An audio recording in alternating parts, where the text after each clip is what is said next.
நண்பர்கள் அனைவருக்கும் வணக்கம். Welcome to UPSC Tamil. UPSC civil service தேர்வுக்கு படிக்க ஆரம்பிக்கிறதுக்கு முன்னாடி நம்ம தெரிஞ்சுக்க வேண்டிய முக்கியமான விஷயங்கள் நம்ம பார்ப்போம். இன்றைக்கி நம்ம பார்க்கக்கூடியது ரொம்ப முக்கியமான ஒன்று. இது வரைக்கும் நான் உங்களுக்கு இந்த எக்ஸாமுக்கு எப்படி படிக்கிறது, ப்ரிலிம்ஸ்க்கு எப்படி படிக்கிறது, மெயின்ஸுக்கு எப்படி படிக்கிறது எல்லாமே நான் உங்களுக்கு சொல்லியிருக்கேன். ஆனால் இந்த எக்ஸாமுக்கு படிக்க வர்றதுக்கு முன்னாடியே நீங்கள் பண்ண வேண்டிய விஷயங்கள் நான் வரைக்கும் சொன்னதில்லை. இது ரொம்ப முக்கியமான காணொலி. நிறைய பேர் பார்த்தீங்கன்னா அவங்க வாழ்க்கையில் ஒரு சில ஆண்டுகள் அப்படின்றது இந்த ப்ரிப்பரேஷன்லேயே போயிடும். ஒரு சில பேருக்கு வாழ்க்கையே போயிடும் ப்ரிப்பரேஷனில். ஓகேங்களா? அப்போ இதுக்கு முன்னாடி நம்ம தயாராகிறது ரொம்ப முக்கியம். ஒரு 3 நாள் 4 நாள் மழை வரப்போகுது அப்படின்னாவே நம்ம என்ன பண்ணுறோம், ஒரு தயாரித்தல் பண்ணி வைக்கிறோம். சரி, மழை வரப்போகுது, அதுக்கு முன்னாடி நம்ம இதெல்லாம் பண்ணி வச்சுக்கணும் அப்படின்னு இருக்கோம் இல்லையா?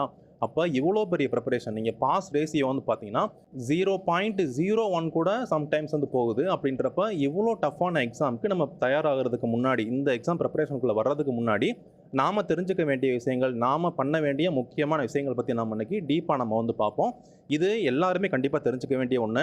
நீங்கள் கல்லூரி மாணவர்களாக இருந்தாலும் சரி, யூபிஎஸ்சி எக்ஸாமுக்கு படிக்கலாம், ப்ரிப்பரேஷன் பண்ணணும் அப்படின்றப்ப இந்த விஷயங்களுக்கு உங்களுக்கு கட்டாயமாக தெரிஞ்சுக்கணும். நம்ம ஒவ்வொன்றா நம்ம பார்ப்போம். ஒரு 5 பாயிண்ட் நான் உங்களுக்கு முக்கியமான பாயிண்ட்ஸ் நான் உங்களுக்கு சொல்கிறேன். சரிங்களா? ஸோ ஃபஸ்ட்டு பார்த்தீங்கன்னா, நம்ம நாட்டினுடைய வளர்ச்சிக்கு 5 ஆண்டு திட்டம் அப்படின்னு ஒன்று போடுவாங்க. 5 இயர்ஸ் பிளான் அப்படின்னு போடுவாங்க. அது நம்ம நாட்டினுடைய வளர்ச்சிக்கு ரொம்ப முக்கியமான ஒன்று. அதே மாதிரி பார்த்தீங்கன்னா, நம்ம இந்த எக்ஸாமுக்கு வர்றப்ப இந்த ப்ரிப்பரேஷனுக்கு நான் உங்களுக்கு என்ன சொல்கிறேன் அப்படின்னா, உங்களுக்கு ஒரு 3 ஆண்டு திட்டம் அப்படின்றது கண்டிப்பாக வேணும். 3 இயர்ஸ் பிளான் அப்படிங்கிறது கண்டிப்பாக வேணும். ஏன் இதை சொல்கிறேன் அப்படின்னு பார்த்தீங்கன்னா, ஃபஸ்ட்டு பார்த்தோம்னா இந்த எக்ஸாம் மட்டுமே உங்களுக்கு 1 வருடம் நடக்கும். சரிங்களா? இப்போ உதாரணத்துக்கு நீங்கள் 2024ஆம் ஆண்டு நீங்கள் எக்ஸாம் எழுத போகிறீங்க அப்படின்னு வச்சுக்கோங்களேன்.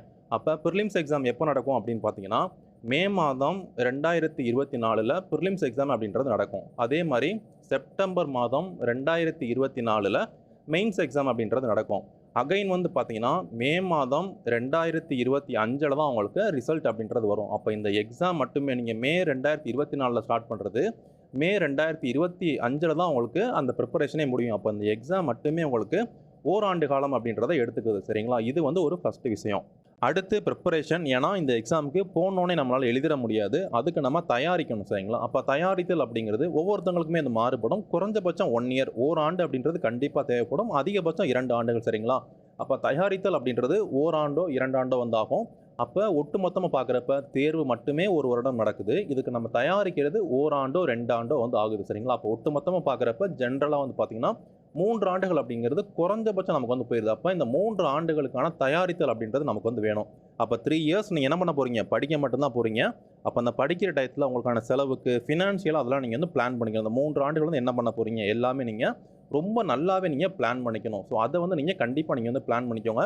யூபிஎஸ்சி படிக்கணும், நம்ம ஐஏஎஸ் ஐபிஎஸ் ஆகணும் அப்படின்னு நினச்ச உடனேயே ப்ரிப்பரேஷனுக்குள்ள வந்துடுறாமல், அதுக்கு முன்னாடி உங்கள் பேரண்ட்ஸ்கிட்ட பேசி நீங்களாக ஒரு ஐடியா பண்ணிங்கன்னா, நீங்கள் எந்த கோச்சிங் சென்டருமே போல், எந்த உதவியுமே இல்லாமல் படிச்சிங்கனாலுமே கூட மாதம் நமக்கு கண்டிப்பாக செலவாகும். ஏன்னா மாதம் நம்ம நியூஸ் பேப்பர்ஸ் அப்படிங்கிறது கண்டிப்பாக வாங்கணும். அதுக்கு ஒரு குறிப்பிட்ட அமௌண்ட், நான் உதாரணத்துக்கு சொல்கிறேன், நியூஸ் பேப்பர்ஸ் வாங்கணும். அதுக்கு நீங்கள் அமௌண்ட் கொடுக்கணும்.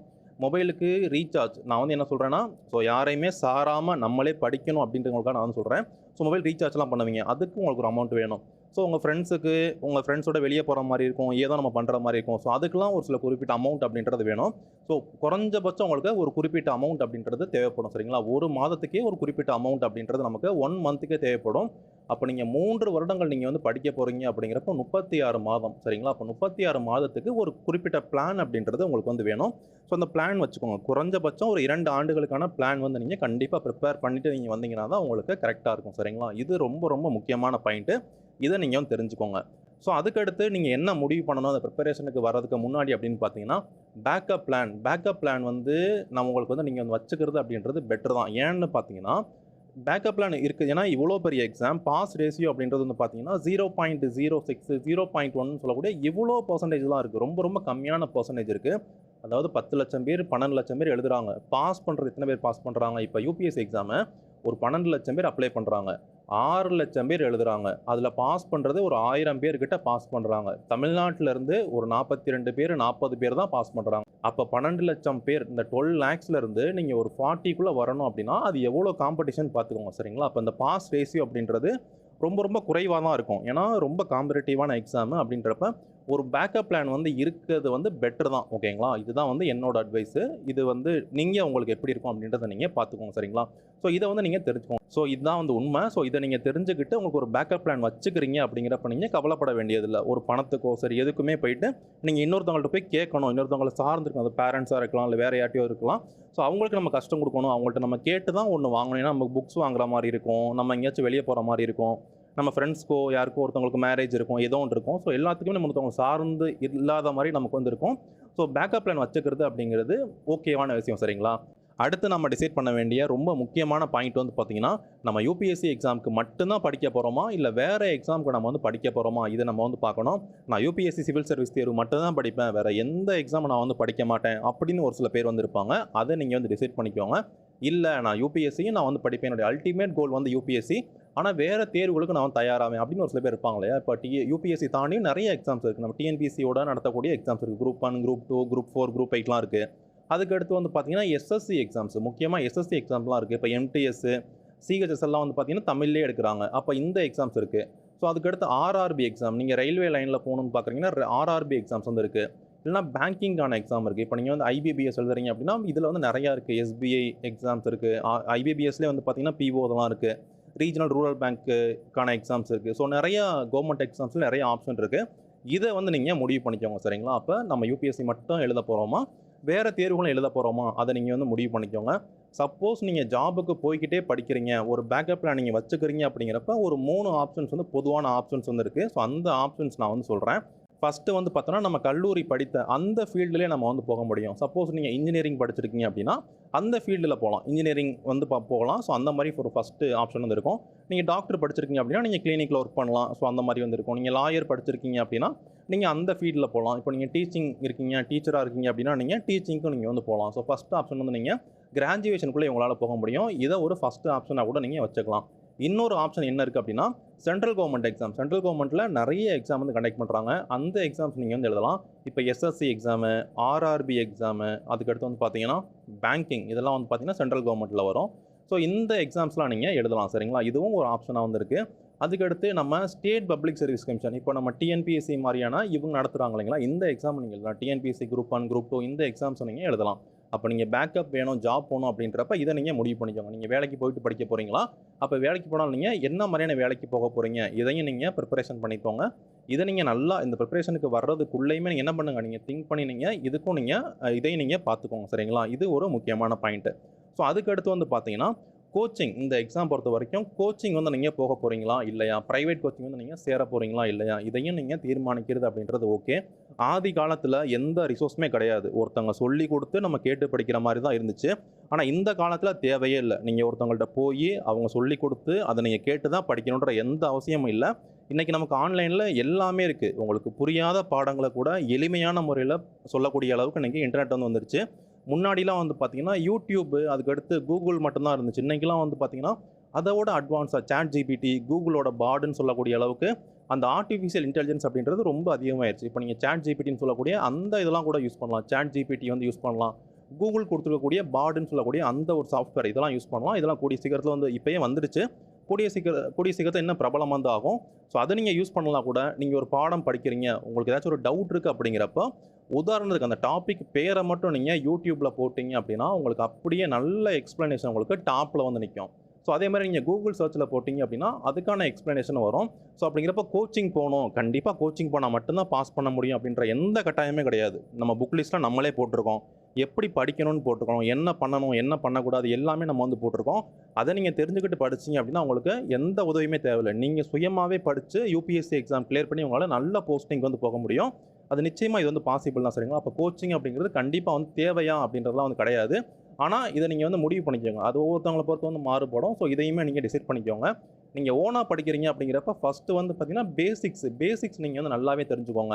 இந்த எக்ஸாம் பொறுத்த வரைக்கும் ஒரு சிலபஸ் அப்படின்றது இருக்குது. அந்த சிலபஸ் ஃபஸ்ட்டு நீங்கள் வந்து பாருங்கள். ப்ரிலிம்ஸ் எக்ஸாமுக்கு ஒரு சிலபஸ் வந்துருக்கு. நான் நிறையா முறை சொல்லியிருக்கேன். இந்த ப்ரிலிம்ஸ் எக்ஸாமுக்கான சிலபஸ் புக் லிஸ்ட்லாம் நம்ம வந்து போட்டிருக்கோம். அதை நீங்கள் வந்து பாருங்கள். அதுக்கடுத்து மெயின்ஸ் எக்ஸாமுக்கான சிலபஸ் என்ன இதெல்லாம் நீங்கள் வந்து பாருங்கள். ஸோ இப்படி பார்த்து நீங்கள் பேசிக்ஸ், நீங்கள் NCERT புக் படிக்கிறது இந்த மாதிரியான பேசிக்ஸ் நீங்கள் படிங்க. நிறைய காணொலிகள் நம்ம வந்து போட்டிருக்கோம். அதை நீங்கள் பார்த்து இது வந்து நீங்கள் பேசிக்ஸ் நீங்கள் தெரிஞ்சுக்கலாம். சரிங்களா? ஸோ அதுக்கடுத்து புத்தகங்கள், சரியான புத்தகங்கள் நீங்கள் சூஸ் பண்ணணும். நீங்கள் ஓனாக படிக்கிறீங்க அப்படிங்கிறப்ப ஃபஸ்ட்டு என்ன பண்ணணும், ஃபஸ்ட்டு வந்து நீங்கள் சிலபஸ் பார்க்கணும். ஒவ்வொரு கட்டங்களுக்கும் சிலபஸ் இருக்குது. அந்த சிலபஸ் நீங்கள் பார்க்குறது தான் வந்து ஃபஸ்ட்டு. அதுக்கடுத்து அதற்கான புத்தகங்கள், புக்கு உங்களால் கண்டுபிடிக்க முடியல அப்படின்னாலுமே கூட நம்ம ஒவ்வொன்றுக்குமே நம்ம வீடியோ போட்டிருக்கோம். ப்ரிலிம்ஸுக்கும் காணொலிகள் போட்டிருக்கோம், மெயின்ஸுக்கும் நம்ம வந்து காணொலிகள் போட்டிருக்கோம். அதை நீங்கள் வந்து செக் பண்ணி பாருங்கள், சரிங்களா? ஸோ அதுக்கடுத்து வந்து பார்த்தீங்கன்னா நீங்கள் வந்து தயாரிக்க வேண்டியது தான். ஸோ அதுக்கடுத்து வந்து பார்த்தீங்கன்னா நீங்கள் வந்து தயாரிக்கல் எக்ஸாமுக்கு வந்து நீங்கள் என்ன பண்ணலாம், நீங்கள் வந்து ப்ரிப்பரேஷன் நீங்கள் பண்ணலாம். ப்ரிலிம்ஸுக்கு மெயின்ஸுக்கு நீங்கள் ப்ரிப்பரேஷன் அப்படின்றத நீங்கள் பண்ணலாம். சுயமாக படிக்கிறீங்க அப்படிங்கிறப்ப உங்களுக்கு கோச்சிங் வேணும் கட்டாயமாக. சப்போஸ் ஃபினான்ஷியலாக உங்களுக்கு வந்து ஒரு 2 லட்சம் 1.5 லட்சம் கொடுத்து போக முடியல அப்படின்னாலுமே, இல்லைனா ப்ரைவேட் கோச்சிங் போக பிடிக்கல அப்படின்னாலுமே கூட நீங்கள் என்ன பண்ணலாம் அப்படின்னா, தமிழ்நாடு அரசு நடத்தக்கூடிய இலவச பயிற்சி உங்களுக்கு வந்து இருக்குது. AICSECன்னு சொல்லக்கூடிய அகில இந்திய குடிமைப்பணி பயிற்சி மையம் சென்னையில் வந்து இருக்காங்க. இவங்க ஃப்ரீயாகவே கோச்சிங் கொடுப்பாங்க. நீங்கள் வந்து அங்கே பயிற்சிக்கு நீங்கள் ப்ரிலிம்ஸுக்கு போகணும் அப்படின்னா முன்னாடி ஒரு எக்ஸாம் வந்து வைப்பாங்க, ஒரு என்ட்ரன்ஸ் எக்ஸாம் வந்து வைப்பாங்க. அந்த என்ட்ரன்ஸ் எக்ஸாம் நீங்கள் பாஸ் பண்ணிட்டீங்க அப்படின்னா வந்து போதும், உங்களால் இங்கே ஃப்ரீயாகவே உங்களால் கோச்சிங் எடுக்க முடியும், சரிங்களா? அடுத்த காணொலி நான் உங்களுக்கு இது கொண்டு வரேன். எப்படி இங்கே சேர்றது, எப்படி அது வந்து இருக்கும், எந்த மாதம் நோட்டிஃபிகேஷன் போடுவாங்க, எப்படி படிக்கணும், இதெல்லாம் நான் உங்களுக்கு சொல்லித்தரேன். ஸோ அதுக்கு நீங்கள் படிச்சிட்டிங்க அப்படின்னா நீங்கள் ஓனாகவே படிச்சுட்டு இங்கே உங்களால் ட்ரைனிங் எடுத்துக்க முடியும். ஃப்ரீ கோச்சிங் சென்டரில் உங்களால் ட்ரைனிங் எடுத்துக்க முடியும், சரிங்களா? அப்போ இந்த கோச்சிங் பொறுத்தும் நீங்கள் கண்டிப்பாக நீங்கள் டிசைட் பண்ணணும். நீங்கள் ஓனாக படிக்கிறதே பெஸ்ட்டு தான். இன்றைக்கி வந்து ஒருத்தவங்கள்ட்ட கேட்டு படிக்கணுன்ற அவசியம் இந்த காலகட்டத்தில் வந்து கண்டிப்பாக கிடையாது.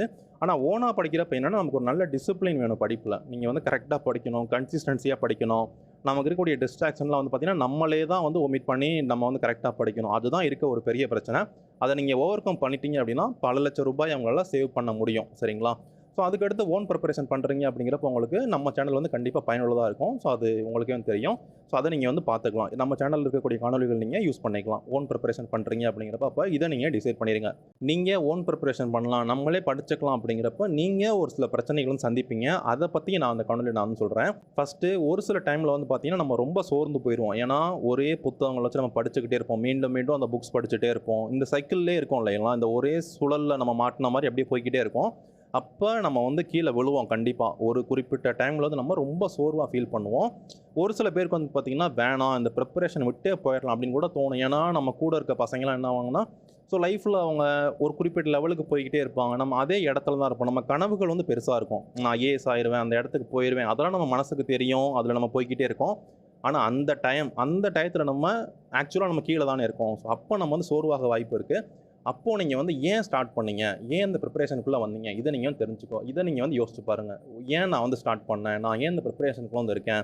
அந்த ஸ்டார்ட் பண்ணதுக்கு கண்டிப்பாக ஒரு ஃபயரான ஒரு காரணம் இருக்கும் இல்லையா? அதுதான் நம்மளை இத்தனை நாள் நம்மளை ஓட வச்சுக்கிட்டே இருக்குது இந்த ப்ரிப்பரேஷனுக்குள்ளே. ஸோ அதை வந்து நீங்கள் ஃபஸ்ட்டு வந்து யோசிங்க. ஏன் நீங்கள் வந்து ஸ்டார்ட் பண்ணீங்க, இதை வந்து நீங்கள் வந்து தெரிஞ்சுக்கோங்க. அதுக்கடுத்து நீங்கள் டல்லாக ஃபீல் பண்ணுறீங்க அப்படிங்கிறப்ப நம்ம சேனலில் நிறைய மோட்டிவேஷன் வீடியோஸும் நம்ம வந்து போடுறோம். அதை நீங்கள் வந்து பார்க்கலாம். உங்களுக்கு கொஞ்சம் அந்த டைமில் உங்களுக்கு ரொம்ப நல்லாவே வந்து இருக்கும். இதிலேருந்து மீண்டு வர்றதுக்கும் ஸோ நம்மளாலையும் முடியும். நிச்சயமாக எல்லாருனாலையுமே முடியும். இந்த உலகம் வந்து எல்லாத்துக்குமானது. World is full of opportunities. இந்த உலகத்தில் வந்து பார்த்திங்கன்னா நிறைய ஆப்பர்ச்சுனிட்டி வந்து இருக்குது. இது மட்டும்தான் அப்படின்னு கிடையாது, நிறைய வாய்ப்புகள் வந்து இருக்குது. ஸோ அதனால் நீங்கள் டல்லாகிறீங்க அப்படிங்கிறப்ப நம்ம சேனலில் நிறைய மோட்டிவேஷன் வீடியோ வந்து போகிறோம். அதையும் நம்ம வந்து நீங்கள் வந்து பார்த்துக்கலாம். ஸோ அதுக்கடுத்து முக்கியமான பாயிண்ட் வந்து பார்த்திங்கன்னா ஒரு சில ரிவார்ட்ஸ் நீங்கள் வந்து கொடுத்துக்கலாம். இப்போ உதாரணத்துக்கு இந்த வாரம் நீங்கள் டார்கெட் வைக்கிறீங்கன்னு வச்சுக்கோங்களேன். இந்த வாரத்தில் நீங்கள் இதெல்லாம் படிக்கணும் அப்படின்னு நீங்கள் ஒரு லிஸ்ட்டு போடுறீங்க அப்படின்னா அந்த லிஸ்ட்டு எல்லாமே நீங்கள் கம்ப்ளீட் பண்ணிட்டீங்க அப்படிங்கிறப்ப உங்களுக்கு ஒரு சில ரிவார்டு வந்து நீங்கள் வந்து கொடுத்துக்கலாம். ஒரு படம் பார்க்கலாம். இந்த வாரம் நான் அந்த டார்கெட்லாம் முடிச்சிட்டேன் அப்படின்னா நான் ஒரு குறிப்பிட்ட மூவி வந்து நான் பார்ப்பேன், இல்லைனா நான் இங்கே பக்கத்தில் இருக்க ஒரு இடத்துக்கு போயிட்டு வருவேன், எனக்கு பிடிச்ச சாப்பாடு நான் சாப்பிடுவேன் அப்படின்னு சொல்லிட்டு உங்களுக்கு ஒரு சின்ன சின்ன ரிவார்ட்ஸ் வந்து நீங்கள் வந்து கொடுத்துக்கலாம். அது வந்து பார்த்திங்கன்னா உங்களை இன்னும் பூஸ்ட் பண்ணும். ஸோ இன்னுமே உங்களை ஒரு நல்ல அடுத்த லெவலுக்கு உங்களை போகிறதுக்கு ரொம்பவுமே நீங்களே வந்து மோட்டிவேட்டடாக இருப்பீங்க, சரிங்களா? ஸோ இது வந்து நீங்கள் நிச்சயமாக நீங்கள் வந்து பண்ணலாம். ஸோ அதுக்கடுத்து நீங்கள் டல்லாக ஃபீல் பண்ணுறீங்க அப்படிங்கிறப்ப ஒன்றுமே பிரச்சனை இல்லை. ஒரு 2 நாள் நீங்கள் அந்த படிப்புக்கு நீங்கள் லீவ் விட்ருங்க, சரிங்களா? ஒரு 2 டேஸ் நீங்கள் ஒரு சின்ன ஒரு கேப் வந்து நீங்கள் எடுத்துக்கோங்க. ஸோ உங்களுக்கான ஓன் டைம் வந்து நீங்கள் எடுத்துக்கலாம். உங்கள் ஃப்ரெண்ட்ஸ்கிட்ட பேசலாம், ஏதோ ஒன்று பண்ணலாம். ஒரு குட்டி பிரேக் வந்து நீங்கள் எடுத்துக்கலாம். ஸோ இதுவுமே அந்த ஓகே தான். நீங்கள் கான்ஃபிடென்ட் லேக் ஆகுது அப்படிங்கிறப்ப நீங்கள் இந்த விஷயங்களை நீங்கள் ஃபாலோ பண்ணீங்க அப்படின்னா மறுபடி நீங்கள் இன்னும் ஃபயராக வந்து உங்களால் என்ன பண்ண முடியும், அந்த ப்ரிப்பரேஷனில் வந்து படிக்க முடியும், சரிங்களா? ஸோ இதுதான் நான் சொல்ல வந்த ரொம்ப ரொம்ப முக்கியமான விஷயங்கள். ஸோ இவ்வளோ தூரம் காணொலி பார்க்குறவங்களுக்காக ஒரு போனஸ் டிப் நான் வந்து கொடுக்கணும் அப்படின்னு நினச்சேன். அது என்ன அப்படின்னு பார்த்தீங்கன்னா நம்ம நிறையா முறை சொன்னது தான் இப்போ நான் வந்து சொல்கிறேன்.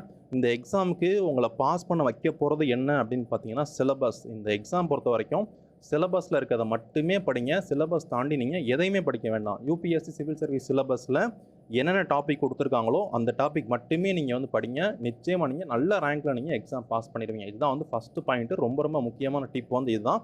சிலபஸில் இருந்தால் மட்டுமே படிங்க. சிலபஸில் இல்லை அப்படின்னா அதை விட்டுட்டு போய்கிட்டே இருங்க. அதுலேருந்து கொஸ்டின்ஸ் வரவே வராது. ஸோ அதுக்கடுத்து பேசிக்ஸ் நீங்கள் ரொம்ப நல்லா தெரிஞ்சுக்கோங்க. நீங்கள் எவ்வளோ தூரம் பேசிக்கில் ஸ்ட்ராங்காக இருக்கீங்களோ அது உங்களுக்கு ரொம்ப நல்லாவே வந்து உதவும். ஈவன் அது வந்து இன்டர்வியூவில் கூட உங்களுக்கு இந்த பேசிக்ஸில் நீங்கள் ஸ்ட்ராங்காக இருக்கிறது ரொம்ப உதவும். ஸோ பேசிக்கில் நீங்கள் ரொம்ப ஸ்ட்ராங் ஆகிக்கோங்க. அதுக்கடுத்து ப்ரீவியஸ் இயர் கொஸ்டின் பேப்பர் நிறைய பேர் வந்து பார்த்திங்கன்னா நிறையா படிப்பாங்க, வீடியோஸ்லாம் பார்ப்பாங்க, அதெல்லாம் பண்ணுவாங்க. Previous year question paper refer பண்ணவே மாட்டாங்க. இதை நீங்கள் ரெஃபர் பண்ணால் மட்டும்தான் கேள்வித்தாள் எப்படி வரும், நம்ம எப்படி தயாராகணும், இதெல்லாம் உங்களுக்கு வந்து தெரியும். ஸோ கேள்வித்தாள் நீங்கள் கண்டிப்பாக ரெஃபர் பண்ணுங்கள். சரிங்களா? இப்போ நான் சொன்ன விஷயங்களை நீங்கள் கண்டிப்பாக மனசில் வச்சுக்கோங்க. இதை வச்சு நீங்கள் ப்ரிப்பரேஷன் நீங்கள் வந்து அந்த பிளான் அப்படின்றத நீங்கள் வந்து பண்ணுங்கள். கண்டிப்பாக நீங்கள் நல்ல மார்க் எடுத்து நீங்கள் இந்த எக்ஸாம் வந்து கிளியர் பண்ணுவீங்க. ஓகேங்களா? ஸோ இதை நீங்கள் நல்லா ஞாபகம் வச்சுக்கோங்க. இந்த காணொலியில் சந்தேகங்கள் இருக்குது அப்படின்னு நீங்கள் சொல்லுங்கள். நம்ம சேனல்ஸை நீங்கள் சோஷியல் மீடியா ஃபாலோ பண்ணிக்கோங்க. இன்ஸ்டாகிராமில் UPSC அப்படின்னு டைப் பண்ணி ஒரு புள்ளி வச்சு தமிழ் அப்படின்னு போட்டிங்கன்னா நம்ம சேனல் வந்து வரும். இதை நீங்கள் ஃபாலோ பண்ணிக்கோங்க. உங்களுக்கு சந்தேகங்கள் இருக்குது அப்படின்னா கூட நீங்கள் எனக்கு இன்ஸ்டாகிராமில் மெசேஜ் பண்ணலாம். டெலகிராமில் நீங்கள் நம்ம சேனல் ஃபாலோ பண்ணிக்கோங்க. முக்கியமான அப்டேட்ஸ், வீடியோட லிங்க்லாம் நம்ம வந்து போடுவோம். ஸோ இதுவும் ஃபாலோ பண்ணிக்கோங்க. இதான் என்னோட நம்பர். இது சந்தேகங்கள் இருக்குது அப்படின்னு நீங்கள் எனக்கு மெசேஜ் பண்ணுங்கள். நான் உங்களுக்கு ஃப்ரீ டைமில் ரிப்ளை பண்ணுவேன். சரிங்களா? இந்த காணொலியில் சந்தேகங்கள் இருக்குது அப்படின்னு நீங்கள் சொல்லுங்கள். Thank you friends.